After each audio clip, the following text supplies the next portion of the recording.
Welcome to my channel India பிடி vlog. உப்பு உருண்டை செய்யலாமா? ஒரு கிண்ணத்தில் அரிசி போட்டுக்கலாம். தண்ணி ஊற்றி 3 தடவை கழுவிக்கலாம். இப்போ கழுவின அரிசியில் தண்ணி ஊற்றிக்கலாம். 1 மணி நேரத்துக்கு தட்டு போட்டு மூடி வச்சிடலாம். இப்போ ஒரு மிக்ஸி சாரில் அதை போட்டு தண்ணி ஊற்றி கெட்டியாக நல்லா அரைச்சி எடுத்துக்கலாம். அதில் இன்னும் கொஞ்சமாக கல்லுப்பு போட்டு அரைச்சி எடுத்துக்கலாம். இப்போது ஒரு கடாயில் 3 ஸ்பூன் ஆயில் ஊற்றிக்கலாம். கடுகு போட்டுக்கலாம். சீரகம், உளுத்தம்பருப்பு, கடலைப்பருப்பு, பச்சை மிளகா, கருவேப்பிலை போட்டுக்கலாம். அதனால் போட்டு மிக்ஸ் பண்ணிக்கலாம்.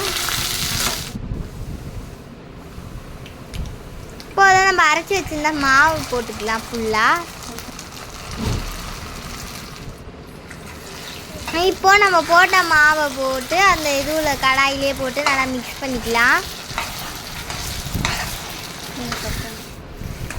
அதனால் இந்த கன்சிஸ்டன்ட்டுக்கு வந்தோடனே தேங்காய் துரி வச்சுருந்த போட்டு கொத்தமல்லி போட்டு நல்லா மிக்ஸ் பண்ணிக்கலாம். அது நல்லா உருண்டை பிடிச்சி ஆவி காட்டணுன்னா உப்பு உருண்டை ரெடி.